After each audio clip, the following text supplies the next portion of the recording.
Hi everyone, welcome back to my channel. তো আজকে বানাবো হচ্ছে চিকেন স্যুপ। তো চলো দেখে নিই কীভাবে বানাচ্ছি। তো এখানে আমি বোনলেস কিছু চিকেন নিয়েছি আর কিছু হাড় আছে।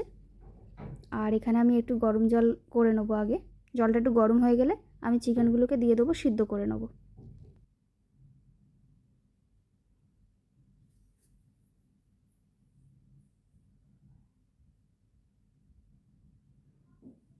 এখানে আমি চিকেনগুলো দিয়ে দিয়েছি।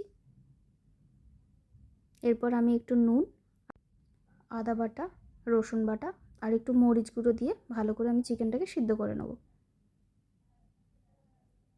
এটা আদা বাটা দিয়ে দিলাম,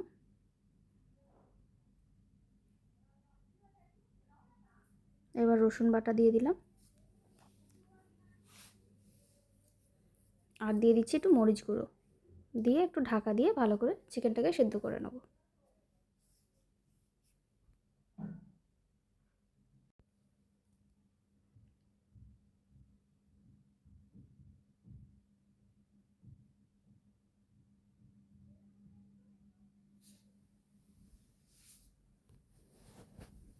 তো এখানে খুব ভালো করে ফুটছে, একটু মাঝে মাঝে নাড়িয়ে দিচ্ছি।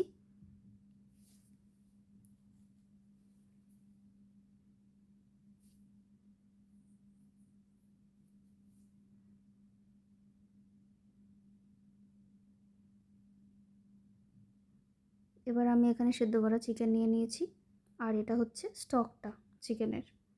তো আমি এটা বাটিতে এরম রেখে দিয়েছি আলাদা করে। এবার চিকেনটাকে আমি শ্রেডেড চিকেন মানে এরমভাবে কাঁটা চামচ দিয়ে আমি কেটে নেবো আগে চিকেনগুলোকে। এটা বোনলেস নিলেই সুবিধা হয়, হাড় নিলেও অসুবিধা নেই, হাড়টা হাত দিয়ে বা ছাড়িয়ে করে নিয়ে তারপর তুমি চিকেনগুলোকে এরমভাবে কেটে নিতেই পারো।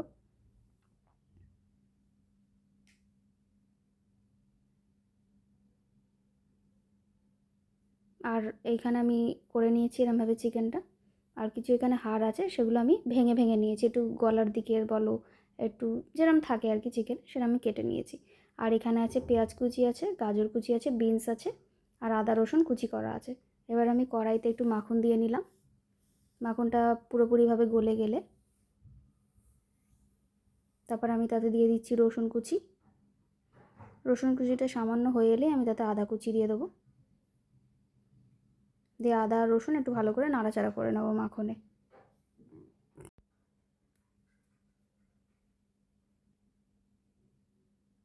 আদা রসুনটা একটু হয়ে এলে আমরা তাতে দিয়ে দেবো হচ্ছে পেঁয়াজ কুচি।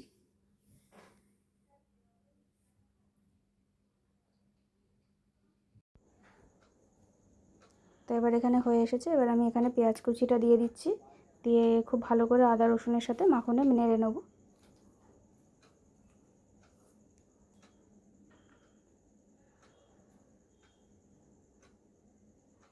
যেই একটু পেঁয়াজটা হয়ে আসবে আমরা এবার একে একে করে বিনস, গাজর এগুলো দিয়ে দেবো। তো এখানে গাজর আর বিনস দিয়ে দিলাম, এটাকে ভালো করে নাড়াচাড়া করে নিতে হবে।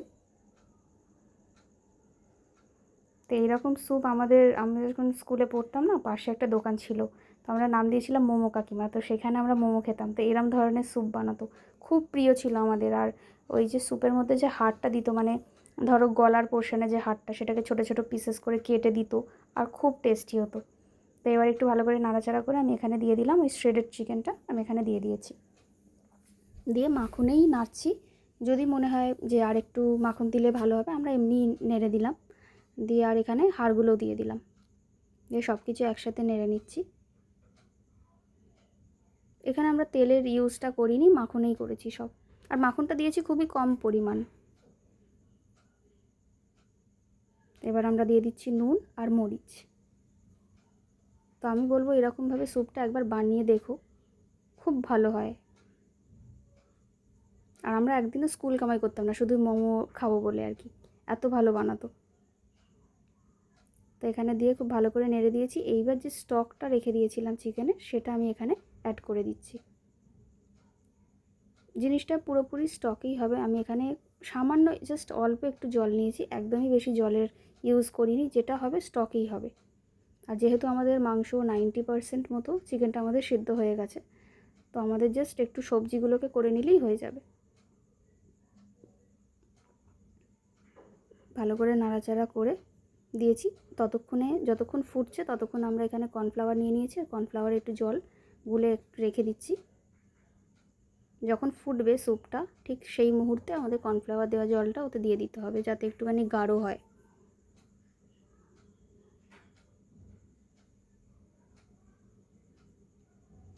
যখন এরমভাবে ফুটছে খুব ভালোভাবে, দিয়ে আমি সেইখানেই কর্নফ্লাওয়ার দেওয়া জলটা দিয়ে দিচ্ছি। এটা তোমরা পরিমাণ বুঝে, মানে যে যতটা গাঢ় খাবে সেরমভাবে করো। এখানে চাইলে তোমরা একটা কাঁচা ডিম সেটাও তোমরা ইউজ করতে পারো, মানে ফাটিয়ে শুধু দিয়ে দিতে পারো। তো আমি এখানে ডিম ছাড়াই এটাকে করেছি। পরে আর একটু দরকার হয়েছিল বলে আমি একটু মিশিয়ে নিয়েছি, দিয়ে খুব ভালো করে নাড়াচাড়া করে যেই ফুটে যাবে আর একটু গ্রেভিটাও যখন গাঢ় গাঢ় হয়ে যাবে ঠিক সেই মুহূর্তে আমরা নামিয়ে নেব। তো এখানে আমাদের রেডি চিকেন স্যুপ। আর তার সাথে আমি দুটো ব্রেড একটুখানি বাটার দিয়ে একটুখানি সেঁকে নিয়েছিলাম, তো সেটাও আমি এখানে সার্ভ করে দিয়েছি। তো দেখতেই পাচ্ছ গরম গরম। তো তোমরাও বাড়িতে এইভাবে ট্রাই করো স্যুপ, আশা করছি ভালো লাগবে। আর তোমাদের যদি এই ভিডিওটি ভালো লেগে থাকে একটা লাইক শেয়ারটা সাবস্ক্রাইব করে দিও। Thanks for watching.